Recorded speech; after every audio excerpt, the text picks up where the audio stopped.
Beside them, including Lieutenant Colonel George Washington, they should now share in the financial and practical burdens.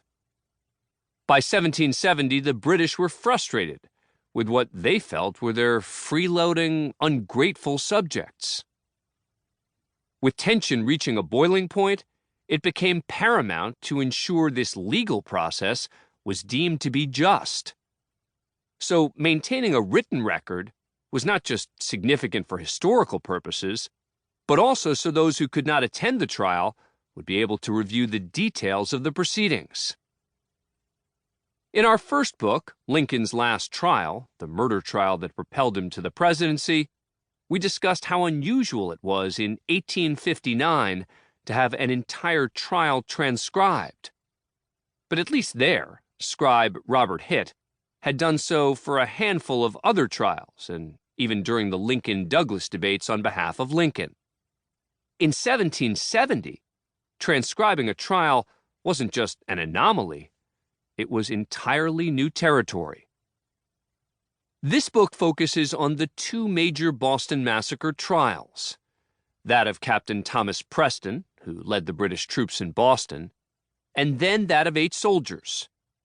No transcription of Preston's trial has ever been found. John Adams wrote 46 years later that Preston's trial was taken down and transmitted to England by a Scottish or English stenographer without any known authority but his own. The British government have never permitted it to see the light and probably never will. Furthermore, a witness in the second trial seemed to refer to a transcript of the first proceedings.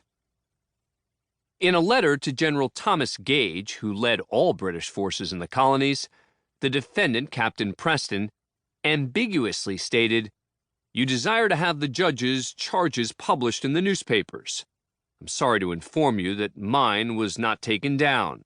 The court was so crowded and but one man to be got that writes shorthand that he had neither room nor strength to execute it, being wearied with taking the evidences. However, he has taken that of the men's, which is more material." When he referred to mine, was he talking about the charges or the trial testimony? We will never know for certain. William Palfrey, a patriot and colleague of John Hancock, who wrote about the events, reported that Mr. Justice Murray attended constantly at the trial and employed a Scotch underling of Mien, the booksellers, to take down in shorthand all the witnesses said in favor of Captain Preston and the arguments of the counsel in his behalf, without noticing anything that was offered on the other side, the question.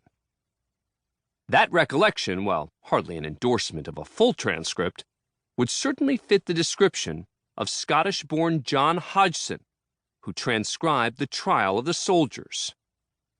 Without that record in Captain Preston's trial, the quotes we use come from detailed notes taken by Adams and one of the prosecutors, Thomas Paine, as well as letters from Preston and a summary of the testimony which survived. But the transcript that serves as the heart of this book is the second and more historically significant trial, that of the 8 soldiers.